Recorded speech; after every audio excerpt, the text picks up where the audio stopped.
नमस्कार, मैं हूं प्रेम शंकर सिंह और आप देख रहे हैं मन कही। आज बात करने वाला हूं बिहार के सासाराम की। सासाराम में आज इंडिया गठबंधन के तमाम नेता मौजूद रहे। राहुल गांधी, लालू प्रसाद यादव, तेजस्वी यादव ये प्रमुख नाम हैं। इसके अलावा भी गठबंधन के बड़े नेता वहां पर मौजूद रहे। मौका ये था कि उनको SIR का विरोध करना था। जो वोट चोरी वाला मामला चल रहा है, जिसको बार बार राहुल गांधी उठा रहे हैं, जिसको लेकर चुनाव आयोग को घेरा जा रहा है, उसी को लेकर इनका ये कार्यक्रम था। कार्यक्रम का नाम था वोट अधिकार यात्रा। इसी बैनर के तले सभी नेताओं का जुटान था वहां पर। खबर तो यह है, लेकिन खबर के पीछे की एक बहुत बड़ी खबर जो है वो मैं आपको बता रहा हूं। इससे बिहार की राजनीति आने वाले समय में किस करवट जाएगी ये आपको पता चल जाएगा। खबर यह है कि राहुल गांधी ने आज अप्रत्यक्ष रूप से, समझने वालों के लिए प्रत्यक्ष रूप से ये घोषणा कर दी कि कन्हैया कुमार ही बिहार के चेहरा होंगे कांग्रेस के लिए। यानी के लिए कांग्रेस की जो राजनीति बिहार में आने वाले समय में होने वाली है वो कन्हैया कुमार के नेतृत्व में ही होगी। आपको याद होगा 2-3 दिन पहले उन्होंने एक जिम्मेदारी दी है कन्हैया कुमार को, पूरे देश भर में घूम घूम कर SIR का विरोध कैसे किया जाए, ये नीति और ये स्ट्रैटेजी जो है वो कन्हैया कुमार ही बनाएंगे। अब एक वाक्य मैं बताता हूं कि मंच पर हुआ क्या, इस बात की और पुष्टि कैसे हो जाती है।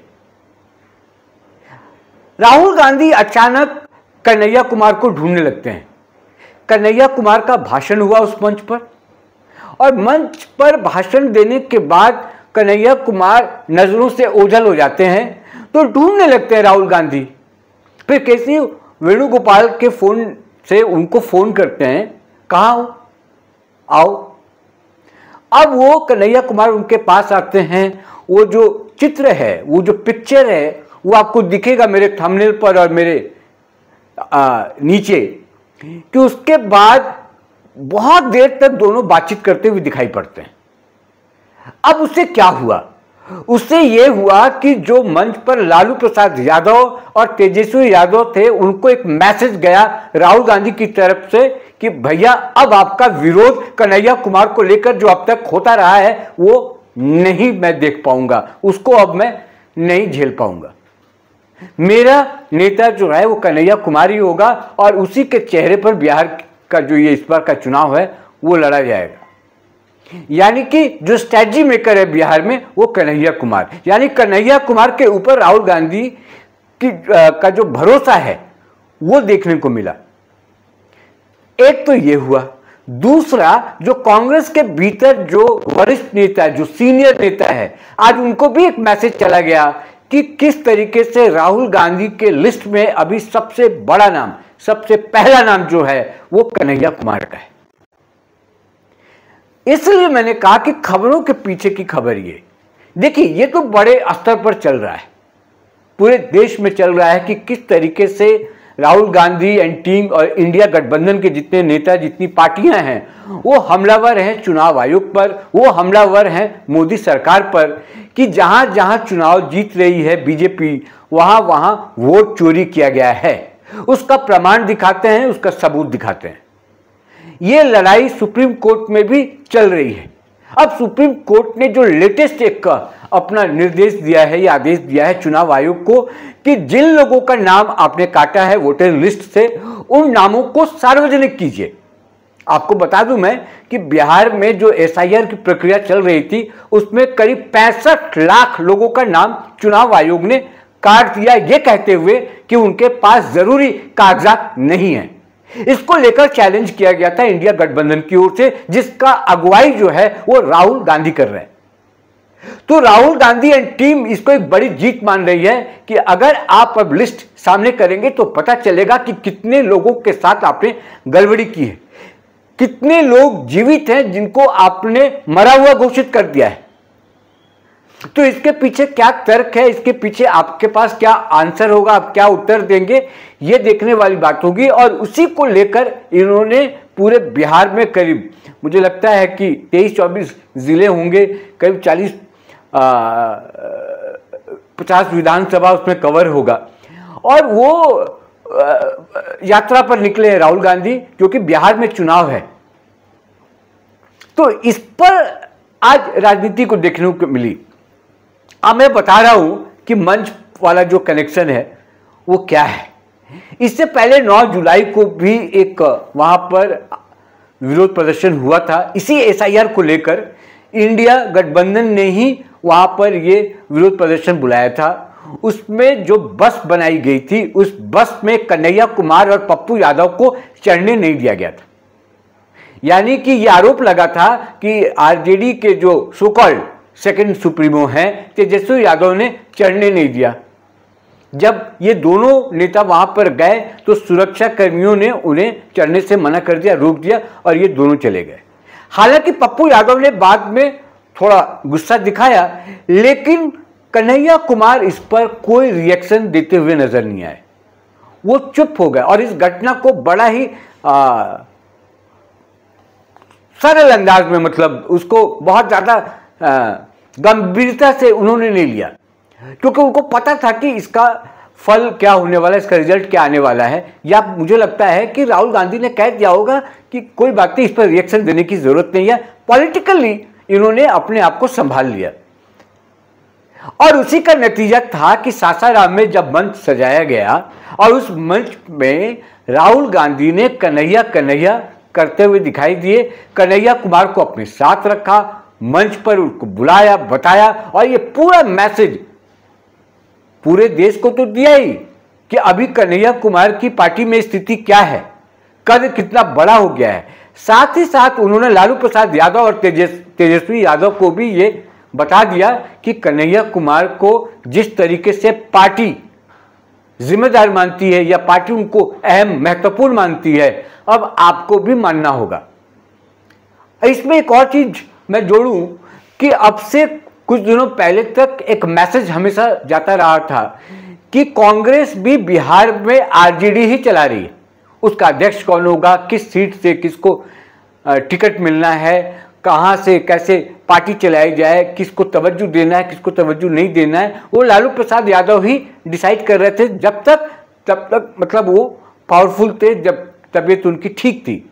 लेकिन अब ऐसा नहीं है। अब लगता है राहुल गांधी को ये महसूस होने लगा है कि 95 तक जो कांग्रेस थी वहां पर, 95 के पहले तक सरकार में उसका दखल था। अब उसको अगर कांग्रेस को पुनर्जीवित करना है तो खुद से जमीन पर उतरना होगा और कांग्रेस पार्टी को कांग्रेस की तरह लेकर आना होगा, न कि पिछड़ोगी पार्टी बनकर बिहार में दिखाई पड़े कि आरजेडी के पीछे पीछे चलने वाली पार्टी है कांग्रेस बिहार में। गठबंधन है, सारी बातें होंगी, लेकिन वो नहीं होगा जो कि नेतृत्व जो है वो आरजेडी के तरफ दिखाई दे। आज भी आप देखेंगे बॉडी लैंग्वेज राहुल गांधी का तो बदला हुआ था, एग्रेसिव थे, और ऐसा लग रहा था कि भले ही आपके नेतृत्व में बिहार में हम चुनाव लड़ेंगे, लेकिन इसका मतलब ये नहीं कि हम दबे कुचले। अब जब सीट बंटवारा होगा, किसको कितनी सीटें मिलेगी विधानसभा में, ये तो देखने वाली बात होगी, क्योंकि कांग्रेस 70 सीटों पर अड़ी हुई है, आरजेडी देना नहीं चाहती है। और अगर सीटें कम होती भी हैं तो राहुल गांधी वही सीट लेने की कोशिश करेंगे जो जीत सकते हो। आप 100 सीट दे दीजिए, लेकिन 100 सीट ऐसे हो जहां पर कांग्रेस का प्रभाव कम हो गया हो, वहां पर जितना मुश्किल हो रहा हो, तो वो कम भले आप सीट कर दो, लेकिन वो सीटें दो जहां पर कांग्रेस जीत सकती है। दोनों के जो वोट बैंक हैं, यादव वोट अगर छोड़ दें तो वही वोट बैंक है जो आरजेडी का है। मुसलमान वही हैं, पिछड़ा अति पिछड़ा वही हैं। यादव भी आज की तारीख में आरजेडी जब से आई तो उनके साथ हैं। तो वोट बैंक लगभग एक ही है, विचारधारा लगभग एक ही है, इसीलिए एक ही अम्ब्रेला में वो काम कर रहे हैं। तो कुल मिलाकर आज ये वीडियो मैं जो बना रहा हूं उसके पीछे का मकसद यह है कि जो दुर्व्यवहार, जो बदतमीजी कन्हैया कुमार और पप्पू यादव के साथ आज से कुछ दिनों पहले उसी बिहार की धरती पर हुआ था, उसका राहुल गांधी ने माकूल जवाब आज दे दिया। मंच पर कन्हैया कुमार को बुलाकर भाषण भी हुआ है, कन्हैया कुमार ने आज भाषण भी दिया है, तो वो इज्जत आज उन्होंने सौंप दे दिया उनके हाथ में, और कन्हैया कुमार को इस बात का आश्वासन दे दिया कि पार्टी में आपकी इज्जत है, गठबंधन में भी आपकी इज्जत बरकरार रहे, बनी रहे, उसकी जिम्मेदारी राहुल गांधी ने खुद ले लिया।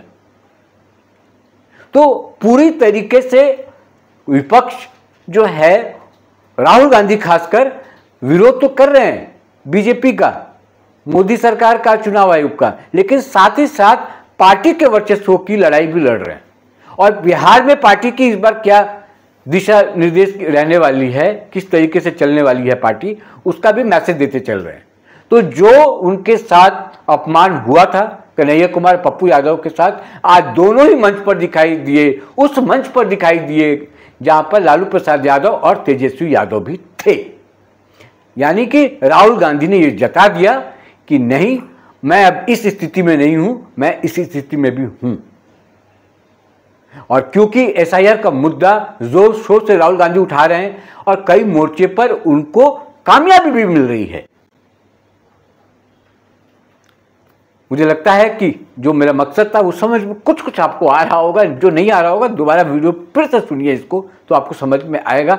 कमेंट बॉक्स में जाकर लिखिए आप क्या सोचते हैं कि क्या बिहार में कांग्रेस की वापसी हो रही है, क्या कांग्रेस इस बार पहले से ज्यादा अच्छा परफॉर्मेंस करने वाली है।